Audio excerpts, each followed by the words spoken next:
Des restaurants ouverts en plein confinement, justement, c'est assez surprenant, mais certains ont pu obtenir une dérogation spéciale de la part des préfets. Il s'agit des restos routiers, on en compte une quarantaine dans la région. Pour les conducteurs de poids lourds, le quotidien était devenu très difficile. Franck Grasso et Marine Zamit sont allés à leur rencontre dans l'Ain, près de l'autoroute A40. L'autoroute est à 2 pas. Alors que la nuit tombe, des routiers quittent l'axe. L'annonce de la réouverture de quelques restaurants a fait le tour des cabines. Jean-Michel était l'un des premiers sur le parking. Comment vous avez fait la semaine dernière? Manger sur le volant, puis le volant il est tellement plat que ça dégouline. On n'est quand même pas des ours. Hein. Tu manges carrément dans le restaurant, maintenant on a eu l'autorisation d'ouvrir, donc voilà. Merci, à tout de suite, au revoir. Babette a retrouvé son comptoir, ses fidèles.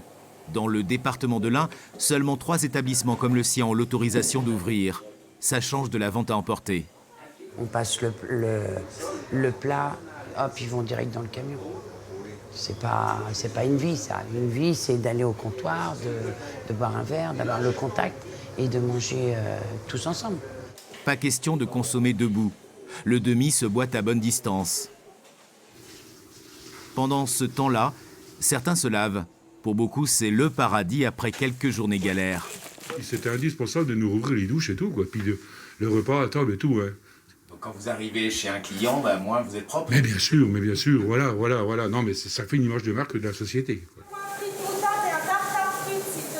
C'est comme si ce resto assumait un service public.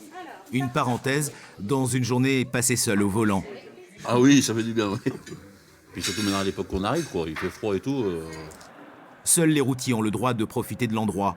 Une cantine ouverte sur arrêté préfectoral, le soir mais aussi le matin pour le café, après une nuit passée dans le camion.